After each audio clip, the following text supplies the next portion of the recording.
But yeah, so like I start listening to Dylan and I just couldn't believe it. And I remember telling my buddy, I'm going to write a song about Mars and I'm going to write it like Bob Dylan. I wanted it to be layered. I wanted it to be about multiple things at once. When I'm hearing you say I'm going to write a song about Mars like Dylan and it's going to be layered, okay, so it's going to be about the planet, it's going to be about space, and it's going to be about what? Like the Greek god? The Greek god, the god of war, the nature of man to make war, and the apocalypse. So I buried all that stuff in there. Yeah, so Dylan woke up the bug to write a specific way.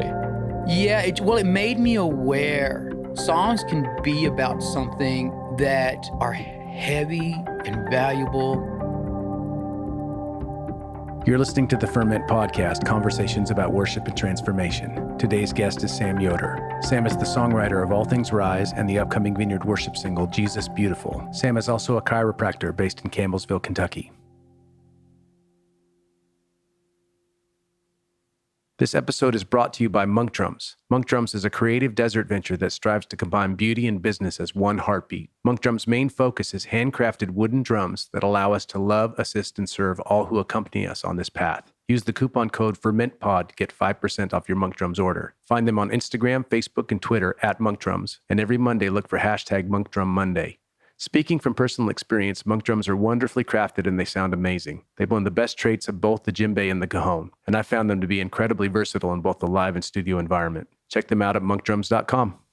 This episode is brought to you by our friends at worshipteam.com. Worshipteam.com comes preloaded with over 12,000 songs, with new songs being added all the time. Hillsong, Bethel, Vineyard, Six Steps, Jesus Culture, just to name a few. Service building with Worship Team is a snap, and all the songs are completely legal and licensed. You can also find them on social media, Facebook at worshipteam.com, Twitter at worshipteam, Instagram at worshipteam_WT. Visit them at worshipteam.com for a free trial today. Complete worship planning with thousands of songs, easy interface, mobile apps, and legal rights for your church. All you need in one place, worshipteam.com.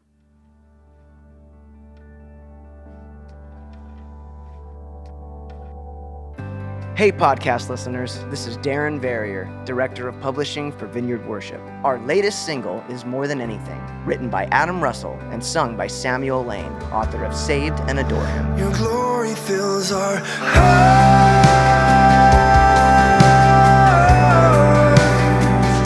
with hallelujah. Your glory fills our hearts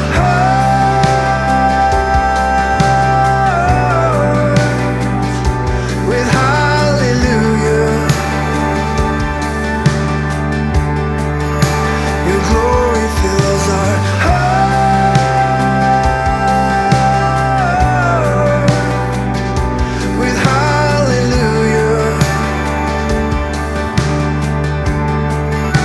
Your glory fills our heart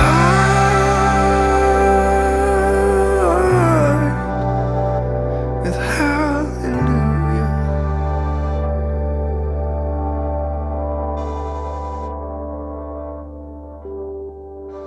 Find More Than Anything and all of our singles wherever you listen to music.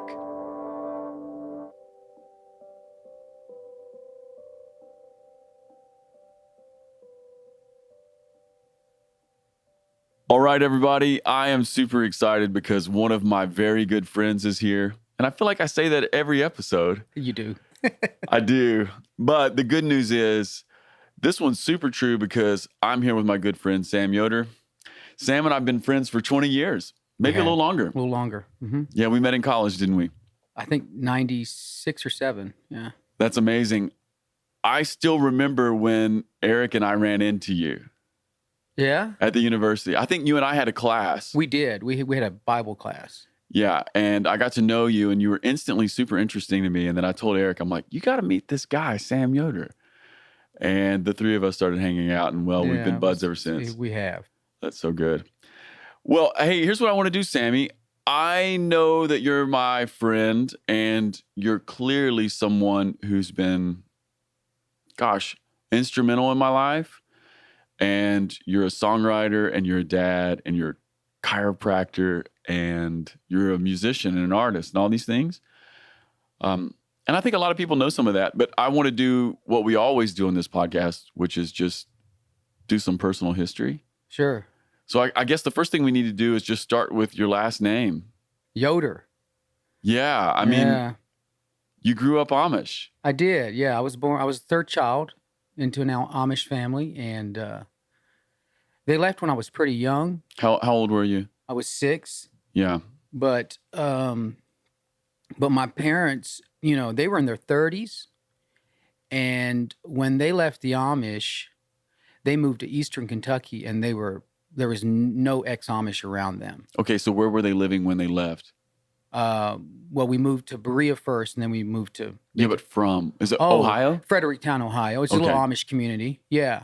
So we had family there, and they had history there, of course, many years. So that means like your grandparents... continued to be Amish. Yeah, my grandparents, my mom's parents were still in Fredericktown. Yeah. Okay, so when you left at the age of 6, is that old enough that you have like really distinct memories? Yeah. Oh yeah, totally, tons of memories. Yeah, it was. Okay. It was like going from black and white to color, or vice versa, I guess, depending on how you look at it. Yeah, how did that feel to you, like emotionally? Because I can imagine that's massive. Interesting. I remember being very young, so young that my eyes weren't above the table. Okay. And my mom was making bread. Yeah. And I said, and I knew the answer to this question, so they'd already taught me, I guess. I said, what happens if we leave the Amish? And she stopped and looked down at me and said, we go to hell. Dang. Yeah. So when we were leaving the Amish, I remember having that question, like, I thought we were going to hell if we leave. Wow. So that was it was a huge change. And then.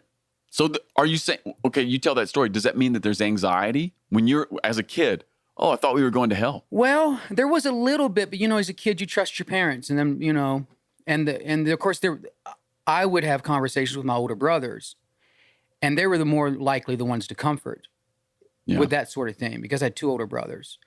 And they were like, oh, no, we were wrong. Now we know the truth. That's right.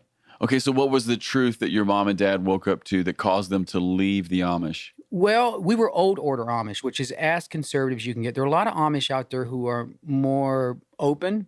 Yeah.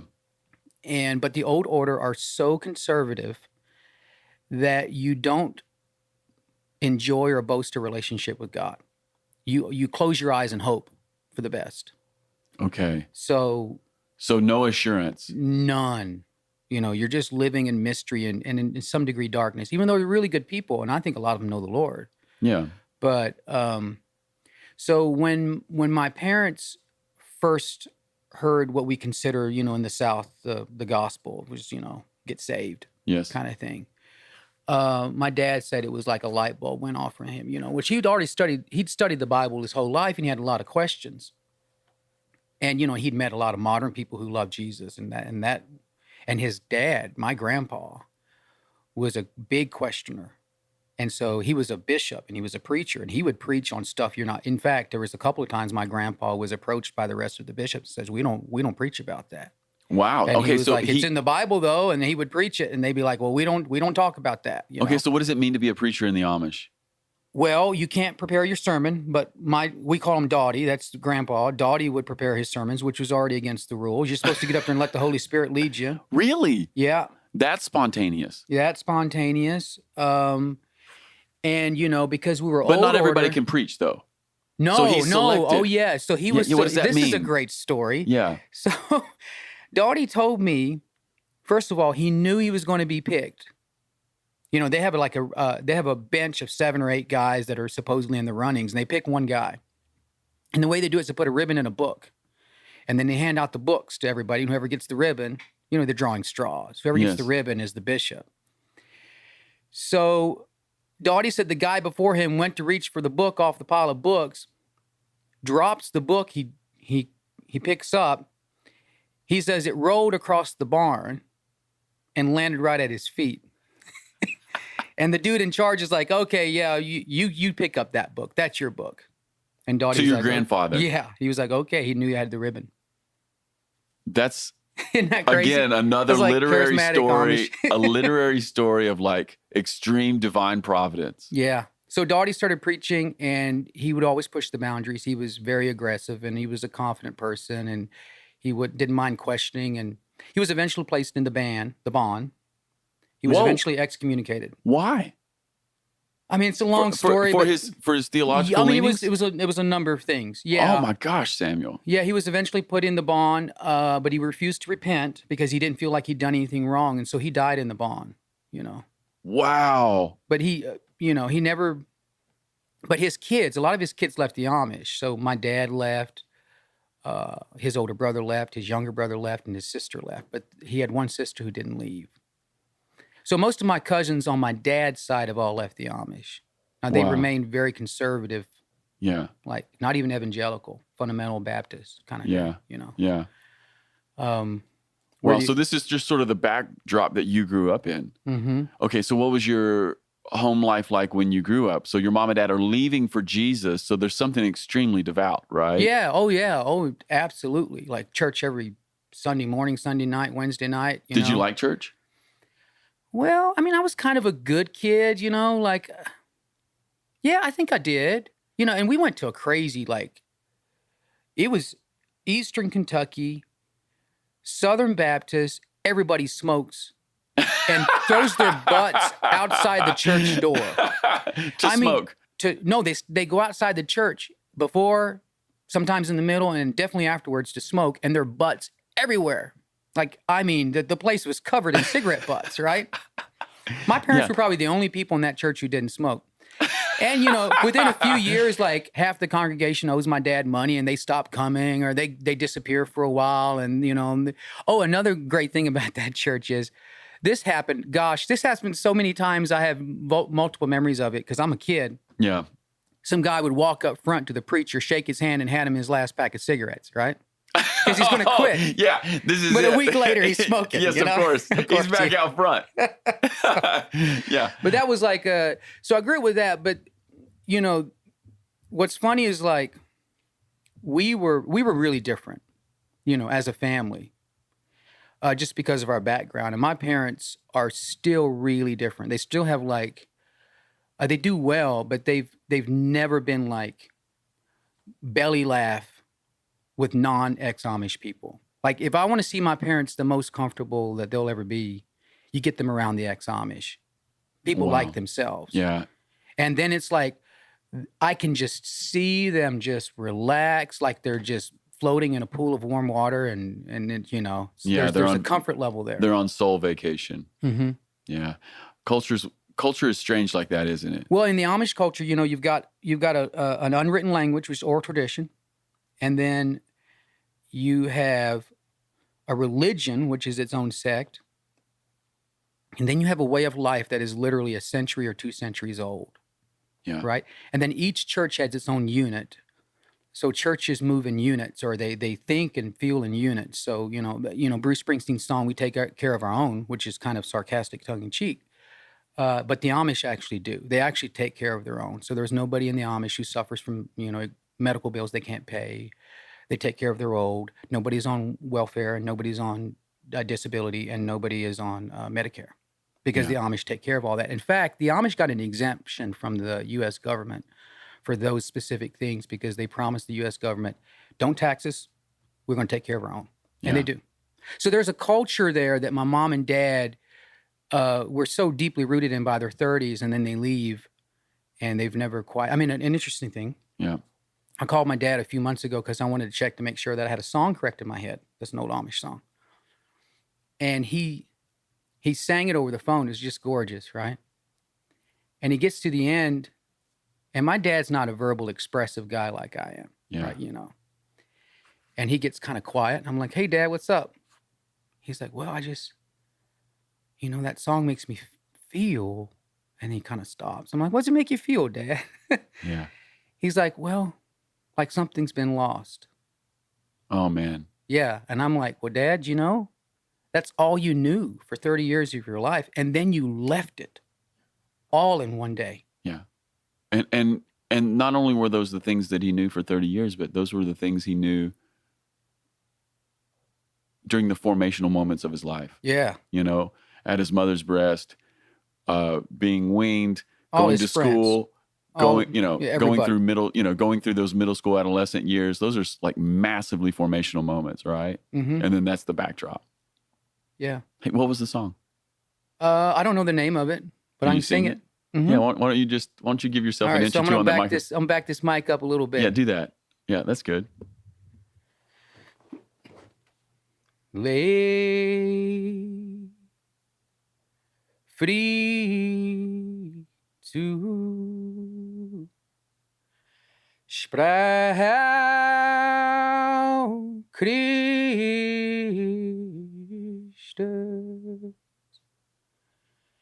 der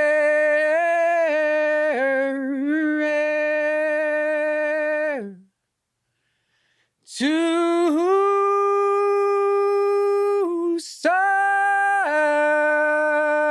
seinem ser corbe.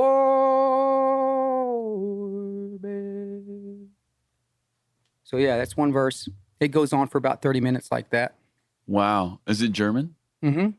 It's I've Dad never- says it's a chant, which he has, I guess, is oral tradition. I mean, it doesn't feel like a chant to me.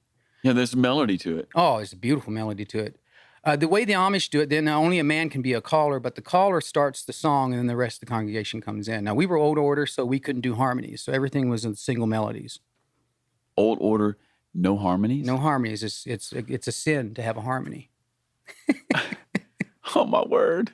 See, there's so many things about the Amish that's truly beautiful, right? Right. I mean, oh, yeah. Oh, absolutely. right. I mean, I think people on my side of the ball, you know, quote unquote, I'm using air quotes, English culture. I think we look at the Amish and we go wholesome family. Oh, and they are. And it Most of is, them. right? Most of them. It totally is. And then, you know, you hear things like that and it's like, wow, that's a really strange place to draw the line, isn't it? Yeah, it is. But the way I just sang that song, they sing it kind of like they embellish it. They have these little nuances and they do these things with the melodies, right? Yeah. Yeah, if all you got is the melody, you're gonna play with it. Well, and then you know the people that have the high vocals like I do or my dad, they're the ones that end up being the callers. Okay, so what does it mean? Because you're in a barn. You're in Yeah. a barn and you're standing around. You know, the men sit on one side, women sit on the other, and the man will start the song. Or sometimes the caller has a whole little segment he sings by himself, and then Okay, but when you say caller, you don't mean call and response. I don't know. I mean, I was too young to remember that. Do but you I remember just, singing in the group though? Oh yeah. I mean, I don't know that I sang because I didn't really learn the song, so I had to learn that song. I remember the melody, but I might have got the lyrics all wrong. I don't know. I don't Yeah. know what I'm singing. I can Yeah. know a little bit, Yeah. but no, I remember the church services are forever long. I mean, they're like African American long, like long 3 and 4 hours. 3 or 4 hours. Yeah. How long does the preacher preach? Well, Like Ray Hollenbach long? A solid burn. I don't know. But Ray's got the no. Yeah. It just depends on how far the Holy Ghost takes him. You know. Okay. Yeah. So it could be it could change from Sunday to Sunday Mm-hmm. and it would be in that spontaneous vibe. Mm-hmm. Yeah. That's so interesting. Sammy, one of the things that's also occurred to me about knowing you and in our friendship, and maybe it's because of when you and I became friends and how we became friends in that Bible class that we were in. Yeah. When I think of you, one of the things I know is that you love the Bible. Uh-huh. That's been consistent through our friendship. You're one of my favorite people to talk about the Bible with. Yeah. Did you learn to love the Bible in the Amish, or is it something different? I remember the first time I loved the Bible was I was a kid. I was 11 years old, and my mom and dad had this Bible story book. It was full of pictures, and I read the whole thing. You know, I'm 11, so I'm already. Was it like a kid's Bible? No, it was. I mean, I can still find it. It's like it's like a classic, probably from the 40s or 50s or 30s But or it something. just had pictures. No, it had stories. Yeah. I mean, it had stories, but it had pictures to go with it. But I read the whole thing, and I got to the end, and I was like, "Oh, okay, I want more." So I opened up the Bible, and I don't know anything about it yet. And I'm like, "Okay, where's a little book?" So I find this book called Ecclesiastes. You started there. I started at Ecclesiastes. I read the whole thing and I got to the end of it. And I'm 11 years old and I just bawled my eyes out. Really? Yeah, I just remember and it had to be the existential weight of the book, which I'm already leaning in that direction. I'm the kid that asked, will we go to hell? Or, what's going to happen? Knowing the answer, right? So yeah, I just bawled my eyes out. I remember that's the first time I really became intrigued with the Bible. And then when I was 13, I went to OBI, which I got to tell you that story. What is OBI? OBI is a Anita Baptist Institute. Oh, I went there for 2 years. This is because your mom thought you guys were hog wild. My brother David in 5th grade drew a penis on his homework. And his teacher called my mom to tell her that Is this public school? Yeah, public school. Okay. Your son drew a penis on his homework. And my mom thinks she's losing her boys. Oh, no. So she researches and finds this Baptist school, which was actually for troubled kids. Like drug addicted kids. Well, broken home kids. It was a beautiful place, though. Like, we had every race there is under the sun there, all thrown into one. Because in Eastern Kentucky, all you got is white people. And you got a few black people, but that's it. Yeah. Right? Yeah. It's Eastern Kentucky. Yeah. So I go to OBI, and I meet people from all over the world. My best friend was an Ethiopian. Wow. He what was his name? Muslim background, Ashkenazi Mahmoud. But Muslim background, dark-skinned Ethiopian. We were best friends for 2 years. First person ever told I love you outside of my mom. Really? Was Ashu, yeah. Oh, that's beautiful. We had such a beautiful friendship. But my brother's best friend was a First Nations Navajo descendant, Yeah. My brother dated an Ethiopian while he was there. And so we met people from all over the world. We met people from the inner city. Amazing. Yeah, it was an incredible experience. And one more point I'll make about that. At OBI, you had just a whole slew of people who had experienced nothing but rejection their whole life, right? Yeah. Because they were either really unique or talented or different. And we had been very different. We were the family that if you drew a penis on your homework, you're going to be sent off to school. Sent off to boarding school. Yeah, so that was the first time in my life that I just felt like I fit in. And how old were you? I was 13. But that's when I read the Gospels the first time. Okay, so you started with Ecclesiastes, existential weight, cry. Yeah, and then when I got to OBI, I'm by myself. My brothers are there, but my mom and dad aren't around in a new environment. So I read the New Testament in about a week, and it just radically shifted my thinking. I started actually having conversations with God at that point. Okay, so it initiated something that we might call prayer in your life. Yeah, I began to think of him as a person who was alive, and I had before that, but it'd been kind of more childlike, more like storybook, more like Sunday school, paste the picture up on the felt board kind of thing, Yeah. And that's the first time I had a dream from God. Was I was there's a song by Cheap Trick called "The Flame." So the lyric in the chorus is, wherever you go, I'll be with you. Whatever you want, I'll give it to you. Whenever you need someone to lay your head or something upon. Anyway, it's just all about in my dream, I'm standing before God's throne and he's singing this to me. He's singing a Cheap Trick song. I love this. And it was playing in the background. It was morning time, right? But I'm waking up while, you're a teenager. It's hard to wake up. Yeah, in between. And I had this crazy dream. Of course, I told it was it made me so warm and happy. And I told my teacher the dream, and she's like, well, you better watch out. That rock music, it might not be from God. The 80s and 90s in the church were a trip, man. It's just crazy. Yeah. So, that was, that's when the first time I actually really read the Bible, I would say was at that age. Yeah. And a great context to do it into. Lots of friends and acceptance. Yeah. Fitting in. And I was, I've always been semi-decent at art. And actually in my Eastern Kentucky school, I was the best around. I get to OBI and I probably drew all over my homework. I'm in 7th grade. And the teacher shows it to the art teacher who is only in high school. Well, they come, and this is how cool OBI is. If you've got a talent, man, they just pour into you. So they're like, okay, Sam, you come to the high school art class, and they took me out of some boring class in middle school, and for an hour every day, I could go hang out with these high schoolers, and those dudes were talented. That was the first time I was around other people. I'm like, whoa, they're way better than me. OBI was just stacked with interesting, unique people. Mm. And how do you think that has shaped you? Well, Because I mean, I can imagine it would. no, I mean, as a 13-year-old, yeah, all of a sudden I become super, super aware of the diversity of the world, And I mean, I learned cuss words in other languages. That's right. I didn't even cuss in English, but I could cuss in another language. I can cuss in Swahili. Yeah. So, I had a good friend from Ghana. His name was Muhammad. Yeah. And another thing is my parents were always, so they were Amish, they were a little different, but they were really open. And so we would during our breaks, we would bring these kids home with us. Yeah. From other countries and different walks of life. And yeah, it was great. They always felt welcome in our home. Yeah. Sam, just hearing you tell this story, it's funny to me because it starts with your brother David drawing a penis on his homework. Man, that's the most providential penis in the world. Right. But it's funny to me because this ends up in some ways maybe actually being God and being a gift from God to you guys, right? Yeah. Because you're Amish kids living in a modern world suddenly, and I can imagine how you'd be an outsider. And then God totally. just providentially puts you in a school of outsiders and in some ways lets you guys know there's more than this world that you've seen in Eastern Kentucky. Right. Yeah. It was wonderful. I was only there 2 years, but no, it shaped my life so much, man. Yeah, I could see how that would be so. Oh, and then I went back to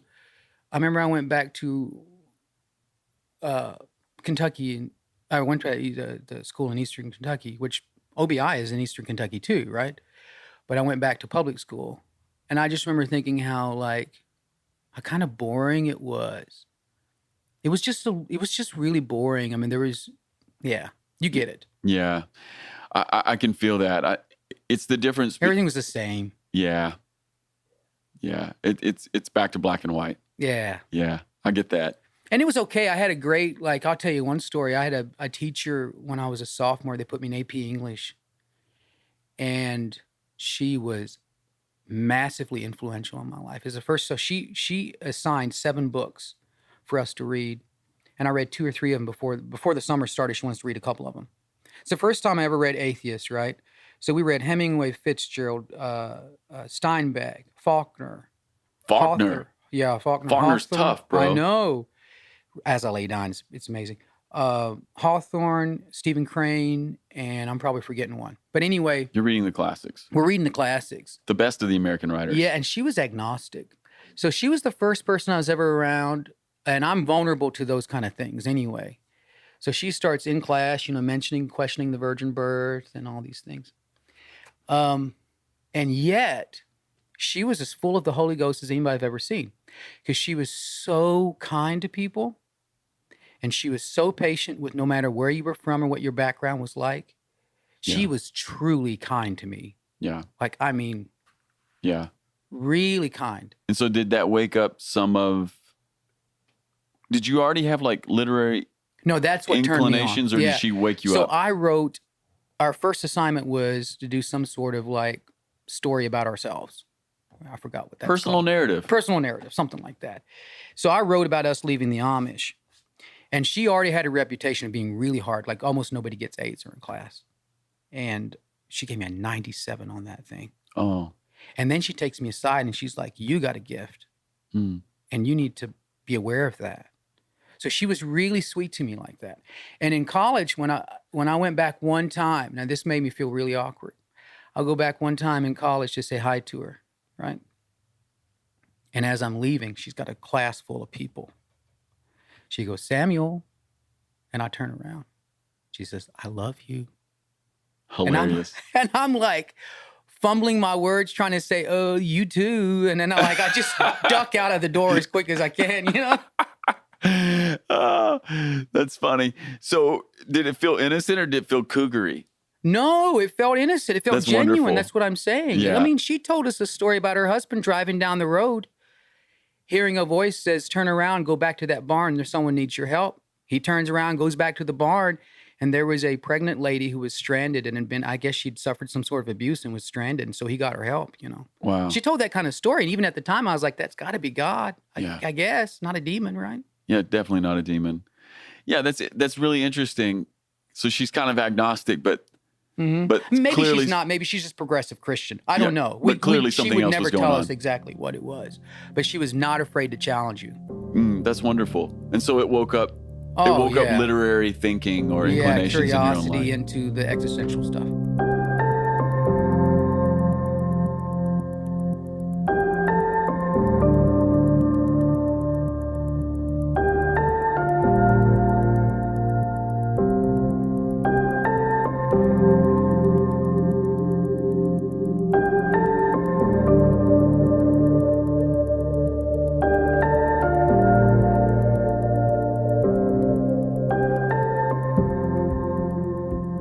Hey, let's take a right turn here. Let's talk music for a minute. Sure. I mean, I think at least a lot of people who are listening to this podcast, they know you as a musician. Right. I mean, they sing your songs, you know? This is mostly a Vineyard podcast. Lots of non-Vineyard people listen to it, but, you know, a lot of people in the Vineyard have heard your songs and sang them. Where did the music bug bite you? Well, I remember, I mean, I've always been kind of vulnerable to music, but I remember being 14, I think, and hearing these old Celtic songs that were stories. And they would just, what I loved about it, Adam, was they would just transport me into an enriched environment of possibility, like imagination. And I remember being like, I want to write songs at that time. So your first foray into having music make you feel alive is Celtic folk tunes? Yeah, from the Thistle and Shamrock. See, we weren't allowed to listen to NPR. we weren't allowed to listen to rock music. So, but we were allowed to listen to, or I found it. I mean, the way I found it was we were coming back from OBI. My brother at the time was 16 and he was able to drive. And we had the radio dialed, you know, and we were trying to skip around. And we come and you were good. You were good kids, so you would skip the rock stations. Well, yeah, we'd kind of cheat a little bit, you know. Occasionally, if we heard a song we liked, and so I hear this amazing sound I've never heard before, and it's it's coming and going because we're in the mountains, right? And I just I don't let Isaac turn the radio, and I'm like, oh, this is so incredible. And all it was I know now it was a Ullinium pipe, right? Davy Spillane, and it took me, so I listened to that after it went off, I couldn't hear who it was.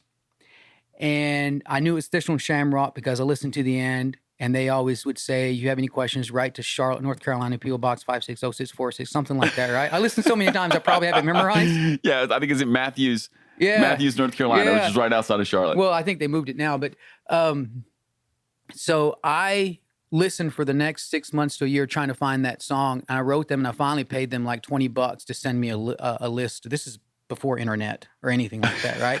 So I mailed them a self-addressed posted stamped envelope with money to pay for the copies. And they said, and then I go Show through notes. trying to Did they figure send you out show what notes? song I heard, you know? Yeah. And I finally found it. I buy like 2 or 3 records trying to find it, and I finally put my finger on it. And it was this song called Midnight Walker by Davy Spillane. You know? Oh man, analog days. It's so beautiful. It was crazy. But anyway, that's when I had the bug. Yeah, I started listening to this music, and what I really loved about the old Celtic folk tunes is the imagination in it. You know, Really? these stories of these people. Well, and the melodies places. are otherworldly, right? Yeah, I mean, melodies are that's great. true melodic singing. Yeah, the melodies are like Amish melodies. They move up and down a lot. You know. Mm-hmm. Yeah, when I think about Celtic music, not that I'm a connoisseur, but the thing that I'm always struck by is the melodies they're amazing. Oh, I think they're great. Yeah. And what's interesting to me about that, as you're telling this story, you are an ex-Amish kid living in Eastern Kentucky, and there's definitely some sort of a connection between Eastern Kentucky and Scotland and Ireland. There is. Mm-hmm. Like there's a massive. The music is similar. Their roots. Yeah, the Appalachian music is definitely Celtic, and then of course it has the African influence as well from the slaves. Like banjo. Yeah, the banjo and even the African. A lot of the old tunes, I'm pretty sure, were written by slaves. I mean, so we can trace some of the old tunes, and I love old tunes. You know that. Yes. We can trace a lot of our old tunes to Ireland and Scotland, Yes. right? But then there's quite a few that we can trace to the Appalachia. and the Deep South. And at that point, we lose the origins. We don't know if they came from the slaves or if they came from, the poor whites, but they definitely came from one of the two, and a lot of times probably from both. And the thing that I love about I could talk for days about the old tunes. So the old tunes have this it's like evolution where, somebody starts a song and they get something that's working, right? Just like in an evolutionary species, something's going to help survive the thing. And as it gets passed from generation to generation, new ears hear it and they tweak it and they tweak it and tweak it. And then, of course, in different regions, you have the same tune, but it's tweaked differently. So you have different lyrics, maybe that is with one expression and different lyrics with a different expression. But after a period of time, after generations of this, you end up with these tunes that have been highly curated. Highly curated. They're so awesome, right? You hear them. They're and true. They feel so spot on. Yeah. So the melodies have been curated, they've been vetted. The lyrics have been vetted. Of course, a lot of the lyrics of these old tunes, they borrow from one another. Yeah, and there's so you have these themes that show up from there's like a literary story motif that you're taking from. There's a motif, just like you were if you were, using the Bible. Yeah. And so, there's like the lily white, you can hear the lily white in so many of these songs. So there's a lily white dress, a lily white heart, lily white skin, lily white, whatever. And then, there's Willie the murderer. Yeah, he kills everybody, right? Willie's always the bad guy. Yeah, and I have to say, I'm pretty proud of myself on that one because I kind of discovered that just by listening to this. Because that's not necessarily common tongue. So there's this character, there's these murder ballads. Yes, but Southern Gothic murder ballads is a thing. But in most of them, by far and away, the murderer is named Willie. And so, of course, I've written at least one tune with Willie as the murderer. Yeah. Don't you have a tune called Killin' Willie? No, Matt Despain and I have talked about writing it, but we never have. So when we play together, we call idea, ourselves though, right? Killin' Willie. Yeah. Yeah, got it. Okay. Yeah, we've not written it yet. But so I like these old tunes. Well, what's interesting to me as well, especially as it relates to even your personal story, that you respond to what we might call old tunes, which are Appalachian tunes that have an origin that is highly uncertain. Definitely comes from slave music and poor white music, right? So there's that. Then there's also this story that you've already told where you're having your heart come alive with traditional Irish folk tunes, right? And sort of one way of seeing your own story, or one way I'm hearing it, is there's this nexus point, which is your time at OBI, which is where you're this white kid who's in Eastern Kentucky who's meeting all these African kids and kids from around the world. And so there's this sense in which it was maybe awakened, or that's how I'm hearing it. Something was awakened to you in terms of other cultures and nations, and then Irish tunes and Appalachian tunes, and you're just sort of wide open. Well, and I think Eric and I have talked about this. I think immigrants tend to experience what you're talking about because they have their foot in a culture that they know really well, and they have their foot in a culture that they know as long as they're kids. Now, if you're an adult immigrant, it's really hard. I know from watching my parents, it's really hard to assimilate, and you always feel most at home when you're around your people. But for the kids, like Ted Kim and I have talked about this, you have your foot in one culture, and you know that culture just as well as the other one, but you have your foot in both cultures. And so because I think you're in the divide, I think it probably expands your left-right brain thing, and you're probably just more... I can totally see that. More curious just by nature, probably, or more open to different ways of thinking, maybe. And I'm not trying to say that we all need to go out and be immigrants. I'm not saying that. No. I'm just saying I think there's something built into it. Yeah, well, clearly being an immigrant is a struggle at a certain level, and clearly it forces people at times into, difficult situations, but there's also a gift inside of it, and that's what I hear. Yeah. So music-wise, that's, you know me, I've written a few worship tunes, but my heart really bleeds towards the artist expression of whatever's out there. Yeah. That's what I really love. I know it. And I know that you've written so many songs. When did you start writing? Well, I started when I told my mom, I was like, I want to write music, and I was about 14. So I started on the piano just playing around and taught myself how to figure out chords and melodies. And then I started putting lyrics, and they were horrible lyrics. I mean, because I had the thing is, you got to remember my influence. My influence is either old hymns, which are great lyrics, but they're a singular genre, right? It's one way of thinking about the world, and then the Celtic music, right, which is still a singular genre. It's one way of thinking about the world. So I didn't have any Dylan tunes in my head. I didn't have Bruce Springsteen and these incredible lyricists rolling around in my head, right? So when I start out, but finally penning lyrics at 16, 17 years old, they're mostly pretty bad. I mean, I turned a few that were pretty good even by 19 or 20, some lyrics that I'm still like, that's not actually not that bad. Yeah. But for the most part, it was pretty bad. And what were you writing about? Were you writing hymns, or were you just writing like? No, yeah, I wrote a little bit like that. Or were you writing life songs in a Celtic style? Yeah, just like that. Yeah. Kind of just whatever. And then when I was in my 20s, because I was really religious, I would just take these Bible passages and put them to tunes.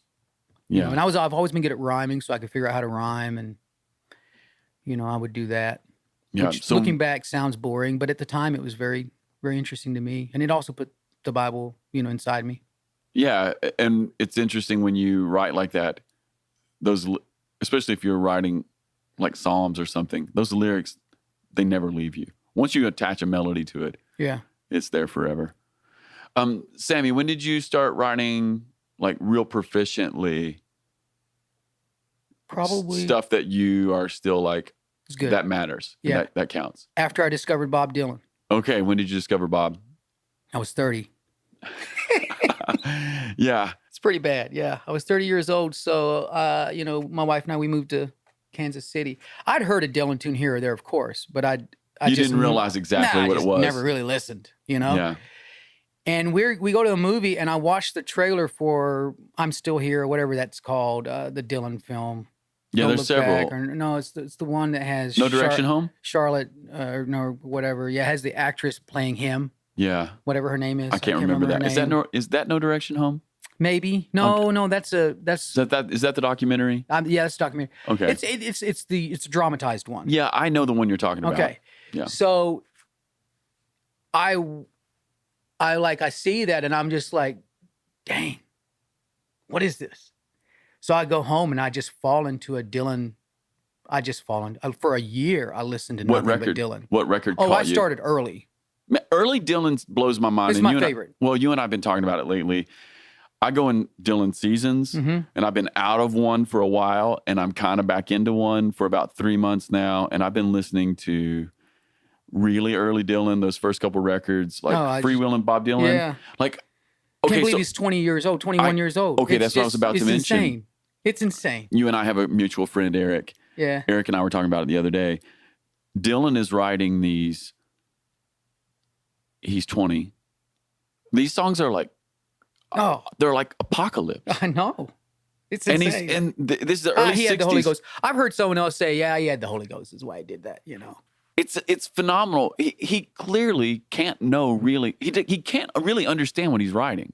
Or that's my opinion. No, what do you but think? He's so well read. He consumed literature nonstop, right? And he had a near photographic memory, and of course he's super creative. And I think he's an 8 on the Enneagram. I think he's just a hard charger. Absolutely. You think he's not a 4? No, he's not at all a 4. I've heard people say he's bull crap.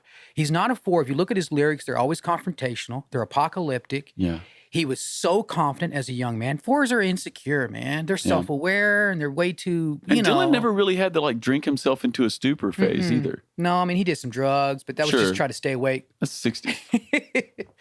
So I start listening to Dylan, and I just couldn't believe it. And I remember telling my buddy, Luke, Luke. Luke Beeling. Yeah, I'm like, our South African friend. I'm going to write a song about Mars, and I'm going to write it like Bob Dylan. And I wrote and what did Mars. Okay, so but when you say I'm going to write it like Bob Dylan, what does that mean to you? I wanted it to be layered. I wanted it to be about multiple things at once. I wanted it to be a surface layer. I wanted there to be something underneath it, which I accomplished. So when I'm hearing you say I'm going to write a song about Mars like Dylan and it's going to be layered, I'm hearing, okay, so it's going to be about the planet, it's going to be about space, and it's going to be about what? Like the Greek god? The Greek god, the god of war, the nature of man to make war, and the apocalypse. So I buried all that stuff in there.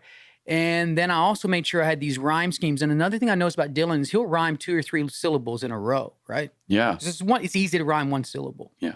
but you can start rhyming 2 and then you start rhyming 3. So I did that. I started rhyming. I made, and then I used all sorts of internal rhymes, which I learned my internal rhymes probably from Robert Burns, because listen to old Celtic music. Robert Burns was the master of internal rhymes. This is from like the 1600s, 1700s. This guy's songs are still around. Well, and there's nothing more pleasing to sing than an internal rhyme. Oh, it falls when you off the hit tongue. it in the middle, it's like, isn't it funny how it makes your insides feel happy? Oh, It's like, oh, that was really fun. And most of the time you're passive to it. You don't know why. But Yeah, you're like, wow, that was great. What was that? Yeah. So Dylan woke up the bug to write a specific way. Yeah. It made me aware. It just made me more aware of like, dude, songs can be about something that are heavy and valuable. You know what I mean? Which I kind of already knew that. Like Dylan's song With God on Our Side. Oh, yeah. I mean, okay, listen, if you're listening to this podcast and you really don't know Dylan that much, you should listen to the song With God on Our Side and realize he wrote that really early in a he was tumultuous time. And like, he's telling hard truth. This goes to your Enneagram 8 thing. Yeah. Like, this song is flipping hard, man. Yeah, and it's true, though. Yeah. You know? It's a song about what? Like religious zealotry and how confident we get when we think God's with us and we end up becoming the opposite of God. Yeah. It's amazing. Mm-hmm. Yeah. So you wrote Mars. Mm-hmm. What else did you start writing? Well, then I write some good songs, man. Yeah. I start writing some good songs. I started I was also in Kansas City and I'm going through chiropractic school, which is incredibly stimulating for my brain, you know. I'm learning basically a new language, so I'm exercising my brain nonstop. And I've always loved space, which we don't have time to get into Carl Sagan, but, you know, that was a major life change for me when I read Carl Sagan's Pale Blue Dot. I was in my mid-20s or early 20s. And so, you know, I think that's when I started dreaming about writing a space record. Yeah. You know, and I already had Mars, and I think Mars was the first song I wrote that made it on the record. Okay. And I know that you've in completed 2008, by the way. That's an old song now for me. Okay, so you've completed that record now. Mm-hmm. Actually, Diamond was written earlier than that, but yeah. Really? Okay. Mm-hmm. Diamond I wrote in 2002 or 3. Really? Yeah. Okay, but amazing. But it's got a new chorus, though. The original chorus was slop. Yeah. So you are hearing Dylan, Mm-hmm. and you're going to chiropractic college.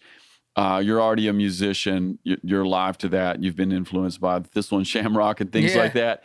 And you're writing space songs. Why are you writing space songs? Well, I love Sammy, space. that's crazy. I what are you love doing? Space. I love it so much. Okay. So I why gotta do you love say- space? I mean, if we have time, I got to say a thing or two. Oh, man, We're do we have good. time? We're good. We're good. I got to say a thing or two about Carl Sagan, right? So this is important, at least to me. Yes. And I don't want to throw people out. No, you're not You going to know. throw anybody out. This All is right. personal narrative. So, you know, ex-Amish, whatever, I was at a bookstore with Eric Hirchin, and I pull out this book on space. And I'd already been to a planetarium once in my life, and that was when I knew I was in love with space. I pull out this book with a picture of space, and I don't even know who Carl Sagan is.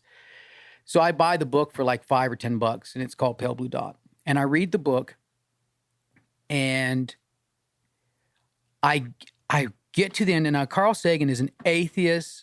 And this time I didn't even believe in evolution, right? So it's stretchy, but he was so poetic. He was so beautiful. He was so compelling. I couldn't stop reading it. Yeah. Right? I'm like, I disagree with this guy on about everything, but oh my God, this is so beautiful. So I keep reading it, and he has this vision for the future of humanity, right? Which is that we are made for greatness. Now, he wouldn't say made, but he would say that we have evolved for greatness, right? Yeah. And that the entire cosmos is awaiting us. The mysteries of the cosmos are awaiting, right? Yeah. And this just like I just can't stop. Yeah, the Earth is a little launch point. It's a the launch launch pad. point, right? And I realized for the first time in my life, quietly, because I didn't say it out loud, that I had encountered a story of humanity's future that I felt was more beautiful than the one I'd been told in church. And what was the one that you felt that you had received at church? Well, you know, go to heaven when you die and sing hymns the rest of eternity. Yeah, be bored. Yeah. And it was just like, wait, is it possible that the cosmos is waiting for us to terraform and to bring beauty to it and bring order? And, because we got these desolate planets that, at least around us, that we know are just desolate. So anyway, that changed my life. And that's why, I start writing space stuff. And it's okay, we talk about the Fermi Paradox for a second. I love it. Yeah. What is the So what my is the favorite Fermi Paradox? Yeah. My favorite paradox there is. See, now I'm laying back No, because this I just is- need a beer and I'm good. Yeah, this is good. Let's go there. So Enrico Fermi was certainly not the first person to think about this, but he made it popular because he's a very intelligent scientist, and he elevated the narrative, right, so that people would take it serious, which is basically the question, where are they? Now, on its face, that doesn't look like such a Meaning profound... extraterrestrial life. Yes. On its face, it doesn't look so profound, but when you start doing the maths, right? So, the universe has been around 14 billion years. Stars first formed around 12 billion or more, 12.5. Planets start forming around about 10 billion years ago, right? So we've got 10 billion years, right, of potential life, right? And so, let's go with Earth. Earth is about 4.2 billion years old, and at least life has been around for 3.2, even though now they're beginning to think it's probably earlier than that. So at least a billion years of dormancy, minimum billion years of dormancy. And then something happens. And in a short span of 3.2, which is a long time, but in the the universe, it's only less than a fourth of the time. You have us, right? And so imagine that life started some 9 billion years ago. Where are they? Yeah. So meaning, why haven't we seen them? Why are they not seen here? them? Why, And then, why do we not see now, evidence? now I told you the numbers on time. So now we got to talk about the numbers on matter. So, our galaxy alone has 100 billion stars, of which about 25% of them have planets around them, right? And that's just our galaxy. That's just our galaxy. There's multiple and galaxies. 100 billion galaxies or more, way more probably, but a minimum 100 billion that we've calculated so far. And so, where are they? So the answer is, well, maybe there's a filter, right? Maybe the filter is all the way back to life. Maybe life is so freaking rare that we're it. That'd be I one. don't like that. My bias is against that because that's really boring. And that means that what we see on Mars right now or what we see, that's it everywhere. Just cold. The whole Cold, universe lifeless, dead is rocks. nihilism Yes. at that point, right? Yeah. There is no hope and there's no creativity anywhere. And so I don't personally like that, but it's possible. It's a possibility. But, but the filter could also be that once life gets so advanced that they destroy themselves, right? Yeah, I've heard about this. They call it the sieve. Yeah, so Right. you could imagine the dude that goes into the mosque in New Zealand, right? What if he'd had a nuke? Sure. All we need is one crazy person with a big enough nuke, Yes. and we're all done for. Yeah. Right? The whole planet. Well, we've already got enough nukes on the planet to blow it up several times. And I suspect there are probably a few filters. Yeah. I suspect one of the major filters is consciousness as we understand it. Meaning? Well, so there's degrees of consciousness. So like a chimp, if you put a spot on a chimp's forehead and you put him in front of a mirror, he rubs his forehead trying to get the spot off. So the chimp's aware that he's not looking at another chimp, but he's looking at himself, right? Yes. Whereas most animals are not like that. They think they're just looking at another animal. Yeah. And so there's a degree of consciousness there, but not to the degree that we enjoy consciousness, which is we are aware of our own death and we prepare for it. Oh, yeah, we're aware of the future. We are vulnerable to music and art. Yes. And so there's a lot of sophistication. It's more than just intelligence in my mind. And I've even heard one person say that it's possible that consciousness as we understand it isn't a progressive thing. In other words, you don't top things on top of it. It's literally you're either there or you're not. You're all there or you're not, right? There's no graded degree of consciousness as we get it. Now, I'm not saying that's true. Yeah. But if it were, that could be the filter. Well, and here's the other part too. As it relates to consciousness, no one's been able to explain it yet. No. And how can we, Yeah. right? It's phenomenal. So it's possible that that's the filter. In other words, and the evidence for that would be that we've had 5 billion species have gone extinct, right? And we have about 5 billion species that are still alive. And of all of those, we're it in terms of the kind of consciousness that we enjoy, right? That's a lot of species without our kind of consciousness. So that could be the filter. But there could be... We could be the tip of the spear.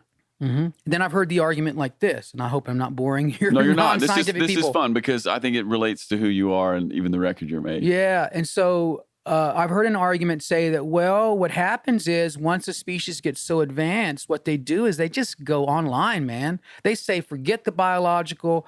I'm uploading my brain and I'm going online. But I think I don't buy that, because I think the very sort of genetics that it would take to get to a place where you are. Yeah, it would be hard to deny it, right? You can't just be like, I'm going to give up danger and I'm going to give up risk in order to be safe and play video games all day. I mean, Sure. Otherwise we'd all be doing it. Sure. And That said, though, a lot of people are doing it. yeah, but it's not sustainable. But I mean, the thing is, it doesn't make you happy though, right? So what comes along with that stuff is depression and all sorts of other things. Like, it's not sustainable, even if it were biologically sustainable, it's not, psychologically sustainable. And so one of my songs on the record addresses that thing. Is called We'll Fly Away, So it basically says, or what I tried to say in that song was, we're going to fly away from escapism. Yeah. And fly into space, more or less.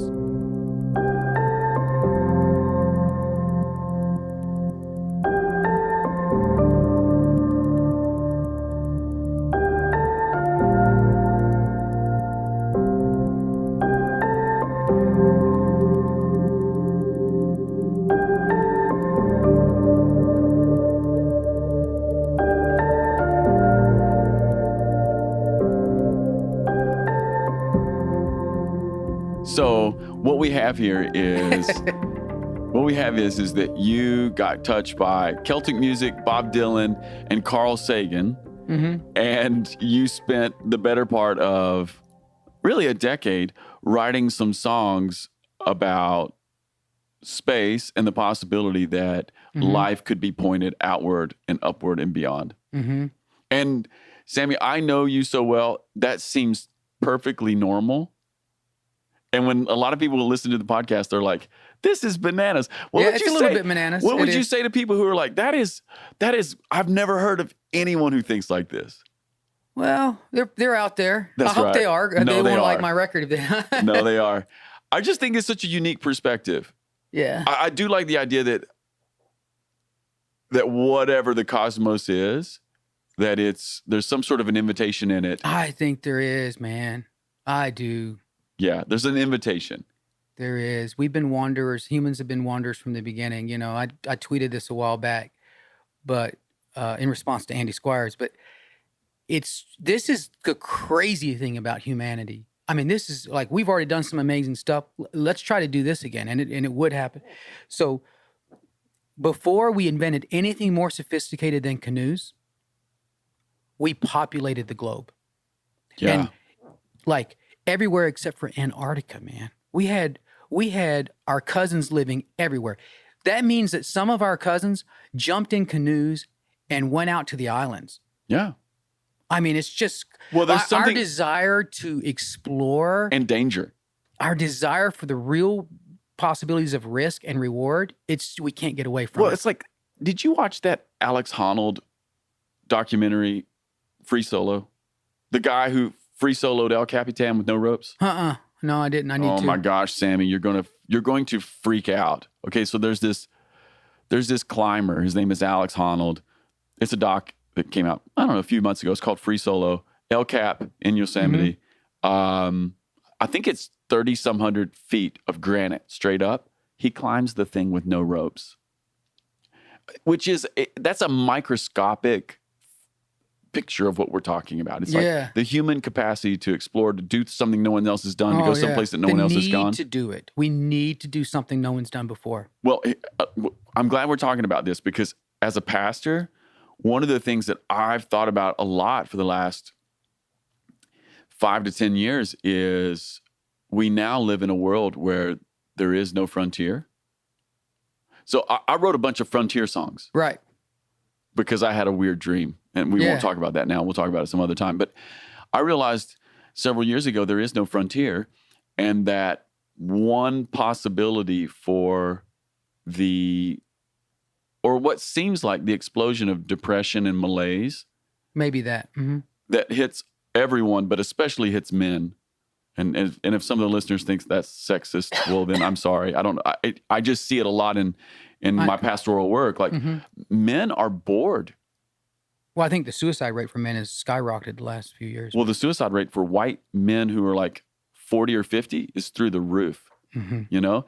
And we can't say it's all this one thing. No, it's not all one thing. But there is something that about our modern existence is like, where is the frontier now? Well, it's in space. And yeah, the that's question definitely is, one of the places. yeah, and it's in the imagination too, you know, which is like my record was exploring psychologically or mentally exploring new territory for me, you know. And man, when I sang my last lyric, I went upstairs, I hang out with John, we drink a beer, John Class, my producer. He leaves and I'm by myself at home because my kids, and because I got a studio at my house. My kids and my wife had been gone for the weekend. And I just about bawled my eyes out, man. Why? Like I hadn't been that sorrowful I don't know, dude. Why? Because the project was over? It was over and I was done discovering. It was just so sad, man. Well, listen, I have listened to your record several times, and the end is a gut punch. The last song? Yeah, no, it's a gut punch. Can I tell you about that song for just a brief second? Please tell us. Because we got to go. So the last song on the record is one of my favorites. I wrote an opera, and I wrote a conversation between... Well, you kind of have to know about the first song. You do. So the first song is Born, right? Yes. It's about the Big Bang. It's not born as in you're giving birth. It's born as in you're being born, carried. Yes. Like you bear a child. Yes. Right? So we were born, we were carried in a surge of flame, right? And it's the question of consciousness and the question of purpose, right? Saying if all things started in a bold expansion of light and fire, what does that mean for the universe, right? And so the last song is Born 2, and it's kind of the opposite, right? So it's death, or it's a conversation between nihilism, which is the dead universe out there that perhaps has nothing in it. I hope it does, but it may not have anything, Adam. We might have just endless amounts of nothingness. And when I heard that song, I received it as like that nihilistic black hole universe is singing to life. Do whatever you want, I'm going to get you. Yep, that's it. Is that the song? That's it. So there's a conversation between nihilism and consciousness, and they're going back and forth. So nihilism says, you know, one of the first lyrics is, the road ahead descends without escape. I swallow you. Yeah. You can't do anything. I've got you. And when you're, not only that, when you're finally gone, when consciousness is finally dead, you might as well have never been here. Because at that point, it don't matter. Nothing matters, right? It's going to be just as if there never was. Just as if you were never born, right? If you think about before you were born, there was nothing. And so consciousness replies by saying, well, if this is all true, why the hell am I alive? Why am I thinking, right? Yeah. Where did this come from? Where did my ability to, right? Yeah, it makes no no sense. sense. Goes back and forth, and they kind of argue a little bit. But then the very last, I drew prayers from all over the world, from like every tradition. So I'm getting emotional here. It's amazing. And you can't hear them, but I sang them underneath the music. Yeah. As it dies. And so like the music and all that, it all just fades out. And I'm singing these prayers, man. Yeah. Amen. No, you feel it. It's in the record. Whatever you did, you captured it. Well, I hope so. It's great. Okay, so when is that record going to come out? Well, it was supposed to come out next month, but you know, I built a new building. And a new chiropractic office. Yeah, and I have been doing nothing but that for 5 months. Okay, so you're going to. And so I called my publicist and said, "Hey, I need to pump the brakes just a hair longer because I'm not ready. Like I just got an email from BMI a week ago. They said, "Hey, your stuff's not set up correctly yet," and I literally haven't even had time to deal with it because I'm at my office 7 days a week. Okay, so that's your next thing then. Mm-hmm. Okay, yeah, what's the record called? Fall. It's called The Reaches. All right, we'll help you pump it when it comes out. Thanks, man. Yeah, no, that's so good, Samuel. Hey, so what are you going to do next? My next record? Yeah. Oh, man, I'm going to go hard left turn. I'm going to go Appalachian folk, a lot of original, but some covers. And it's going to be guttural. It's going to be the opposite of Up in Space. It's going to be down to earth in the dirt. Can't wait. Yeah, it's going to, but it'll still have that soul in it, you know? That's good. That's good. All right, Sam, I want to maybe end the podcast like this, like we end all the podcasts. Yes. Can you just tell us the time you experienced great joy? Yeah. So I knew you were going to ask this. Yeah, the So cat's out of the bag. Yeah, this is like, so you know Dave Taylor. Yes, we have a Yeah. mutual friend, Dave Taylor. Yeah, Kansas City. He worked with John Wimber for a couple of years, way back in the 80s. And he does the John Wimber Come Holy Ghost thing. So Yeah. Dave was a real mentor to me. Amazing prophetic guy. Yeah, he was an amazing mentor to me. One of the sweetest fathers I've ever had in my life, right? I could tell you 1,000 Dave stories of how kind he was to me. But we had like a home church every other week. We'd meet on Sunday nights, and it wouldn't interfere with regular church. So we had these just scragglers that would come in, people who more or less don't fit wherever else, and they would just hang out in this. And the house church would be packed out, man. I mean, it'd be standing room only usually. And I remember one night, it was like Jesus was in the room. And I know we all say that, but it was like heaven was in the room. In the living room. I couldn't believe it. Like I literally was saying in my head, I cannot believe how beautiful this is. I couldn't get over it. And the thing is, I saw glory. Now it sounds like I believe you. Sounds like a Pentecostal thing. Dude, I saw glory on people's skin, man. It was like I knew that I was awake. I wasn't on psilocybin, right? I wasn't tripping, and Nobody I was awake. taking mushrooms. Nothing like that. And I was like looking at these people, and what's interesting is their frailty was not hidden from me, right? Their weaknesses, because they're all a bunch of scragglers like me, right? I was still aware of all that stuff, but it was like the glory shone through it. Mm. And I could see Jesus in every person. It was just like, what is this, man? Amazing. I was so happy. I couldn't believe how happy I was. I just couldn't believe it. Sammy, was that a moment where you were awake, or was everyone awake? I don't know, man. I'm aware of that possibility, right? Could have just been me. I could have been having a I'm not trip. asking that to diminish it. I could have been having one of those epinephrine, dopamine trips, whatever. But nah, it's the Holy Ghost. It felt real to me, dude. It's the Holy Ghost. Oh, I love that story. Yeah, it's about as happy as I've ever been. Oh, I love it. Sammy, could I get you to play a song Sure. for the end of the podcast? Yeah. Yeah, that's cool. Well, that's what I want to do. But before we do that, I just want to say thank you. Man, thanks for having me. Dude, this was awesome. I love listening to this. I hope this encourages people to dig deep. Yeah. And to explore and take risks. Mm-hmm. Yeah, I think that's what's in your story. Cool, man. Let's do a song. All right, let's do it. It's just a song I learned. I heard from a old guy, banjo player, I think, called Freddie Cochran. And I've added quite a slew of verses to it and changed the verses that they had, just to kind of zone in the theme a little bit of the Western myth.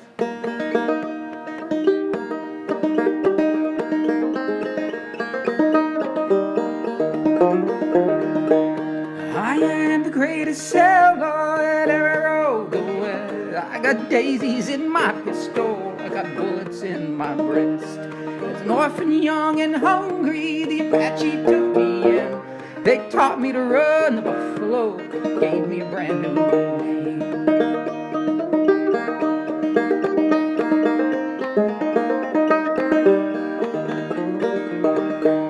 In 1843, I joined the immigrant band. We founded San Antonio, we dug the Rio Grande. In the dust of the Alamo, every enemy turned a friend. When I danced the flamenco and blazed across the sand.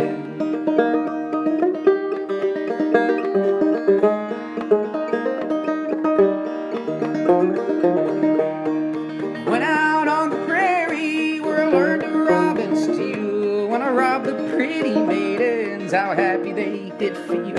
But the wildest and the prettiest, she chased and tracked me down, stripped me to my stockings, and she's my baby now.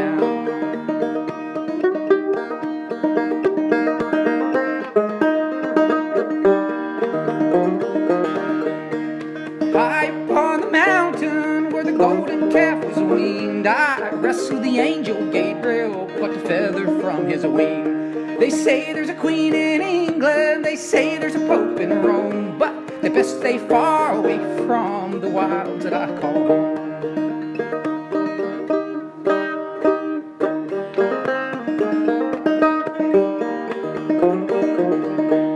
I am the greatest sailor that ever rode the west. I got daisies in my pistol, I got bullets in my breast. At night when you hear them wild wolves moaning, screaming now, well, it just might be my baby, she's on the midnight prowl.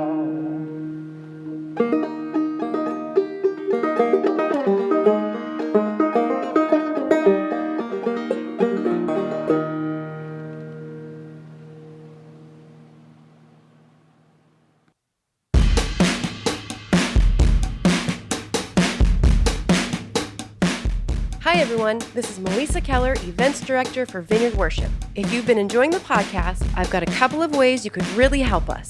First of all, review the podcast on iTunes or the podcast platform of your choice. This helps more people find us. Also, connect with us on social media, Instagram at the Ferment Podcast and Twitter at FermentCast.